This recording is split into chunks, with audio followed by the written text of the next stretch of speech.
Hoy 13 de septiembre, celebramos a San Juan Crisóstomo, obispo y doctor de la Iglesia. La memoria obligatoria de Juan Crisóstomo, muerto en la deportación en Comana, Tokat, Turquía actual, a orillas del Mar Negro, el 14 de septiembre del año 407.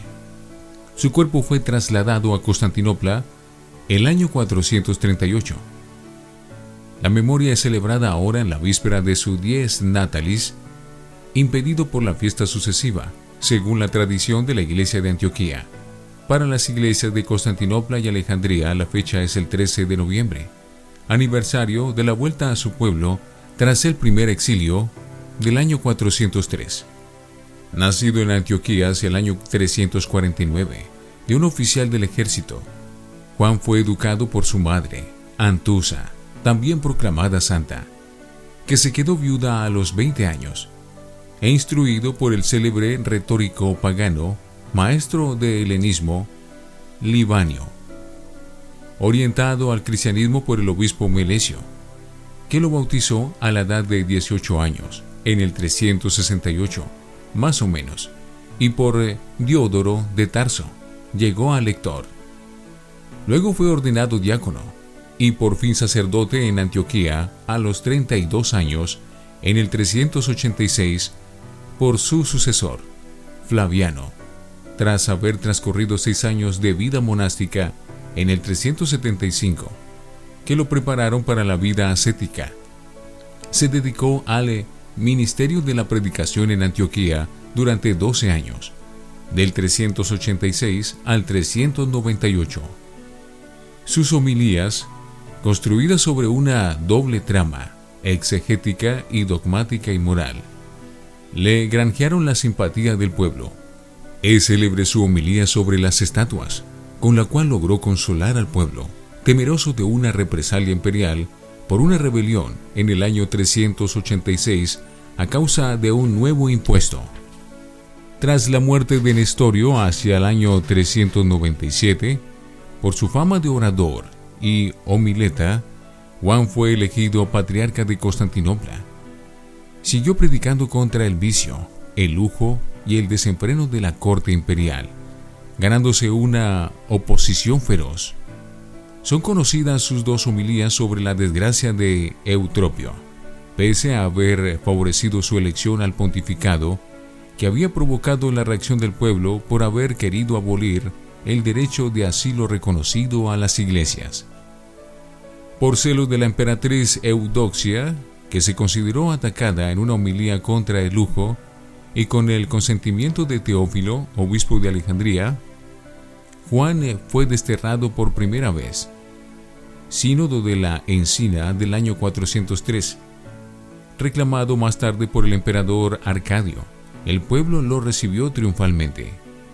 Pero 2 meses después, al oponerse a Eudoxia, que aspiraba a los honores divinos en una fiesta popular pagana, fue exiliado de nuevo en el 404 a Cúcuso, en la frontera de Armenia. Por fin, a causa de las protestas imperiales, fue enviado a un lugar todavía más lejano, en la costa oriental del Mar Negro, Pitionte. Pero durante el viaje murió en la pequeña ciudad de Comana, en la capilla del mártir Basilio, pronunciando las palabras: «Gloria a Dios por todo. Amén». No es fiable la tradición del traslado de sus reliquias de Constantinopla a Roma en el siglo VIII. Las oraciones de la misa delinean 3 rasgos principales de la vida del santo. Ante todo, en la colecta se invoca a Dios, que ha hecho brillar en la iglesia a Juan Crisóstomo por su admirable elocuencia y sus enseñanzas. Las enseñanzas de este gran orador, que 3 siglos más tarde fue apodado por los bizantinos Boca de Oro, Crisóstomo, y que le merecieron en el concilio de Calcedonia el título de doctor de la Iglesia, son atestiguadas no solo por su gran producción literaria, que solo tiene un émulo en Occidente, Agustín, sino también por el estilo de su predicación pastoral y catequética. En el comentario a las Escrituras según la línea exegética de la escuela literalista antioquena, nos ha dejado un inmenso patrimonio que abarca del Antiguo al Nuevo Testamento, con la aguda exégesis de las cartas de San Pablo, su autor preferido. La segunda nota está expresada en la colecta con la invocación: Oh Dios, fortaleza de los que esperan en ti, que has hecho brillar en la iglesia a San Juan Crisóstomo por su capacidad de sacrificio, te pedimos, nos llene de fuerza el ejemplo de su valerosa paciencia. Basta pensar en las persecuciones sufridas a causa de sus regañinas a la emperatriz Eudoxia, que le hizo destituir ilegalmente y que soportó como si nada hubiera sucedido, continuando su acción pastoral tras su vuelta de Bitinia a Constantinopla. En la homilía pronunciada antes de partir al exilio en el 401, que nos ofrece el oficio de lectura, podemos oír el eco de este heroico coraje que proclama: No temo la muerte, ni envidio las riquezas. No tengo deseos de vivir si no es para vuestro bien espiritual. En cualquier lugar donde me mande Dios, le doy las gracias. En el nuevo himno, Lentini, de la liturgia de las horas, se celebra a este emulador de Pablo. Hecho todo para todos. Tercera estrofa.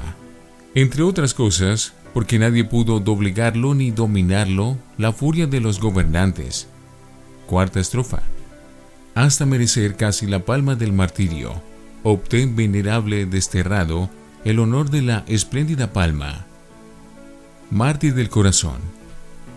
Es significativo que fuera el Papa Inocencio I, sínodo del 405, el que exigiese que su nombre fuera incluido nuevamente en los dípticos de las iglesias patriarcales tras la excomunión lanzada contra él.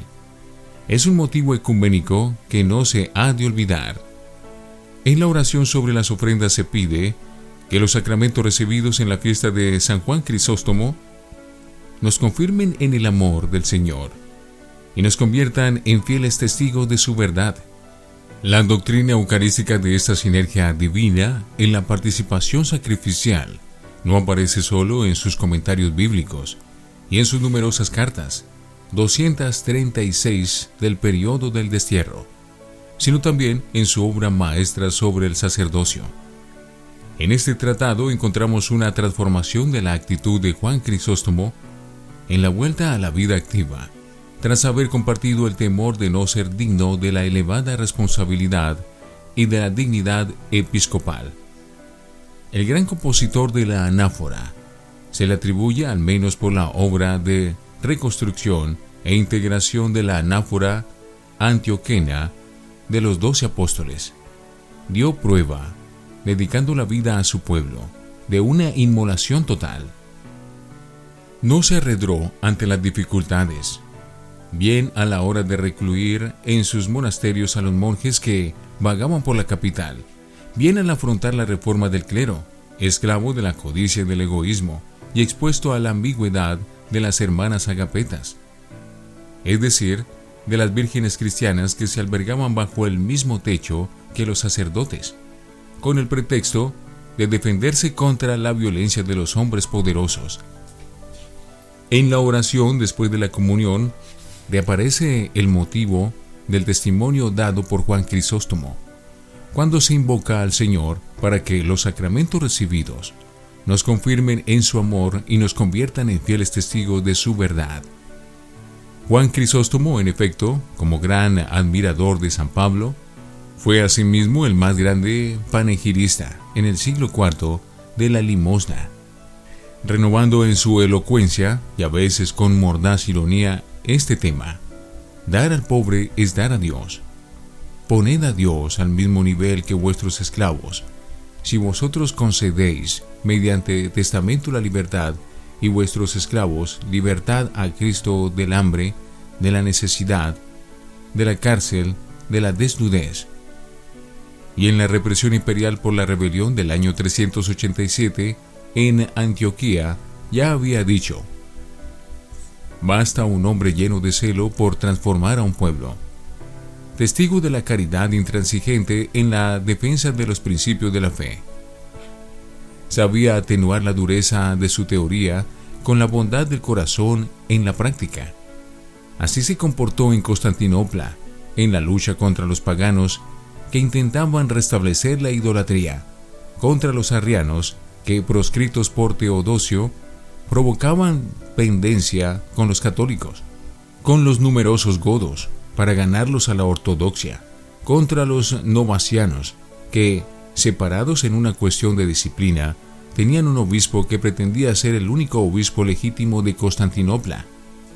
Puede decirse que la actualidad de este gran obispo, pastor, que supo transformar su primitiva propensión a la vida monástica en celo por la salvación de su pueblo y de otras regiones, mientras estuvo en Cucuso, se interesó por el éxito de las misiones de Cilicia y Fenicia, soñando con convertir a Persia. Tiene que ser redescubierta por nosotros de cara a las exigencias de la nueva evangelización de nuestras tierras. Siguen llenas de frescura y eficacia las homilías de este orador nato que nos enseña a no descender jamás a compromisos con el mal. San Juan Crisóstomo, ruega por nosotros.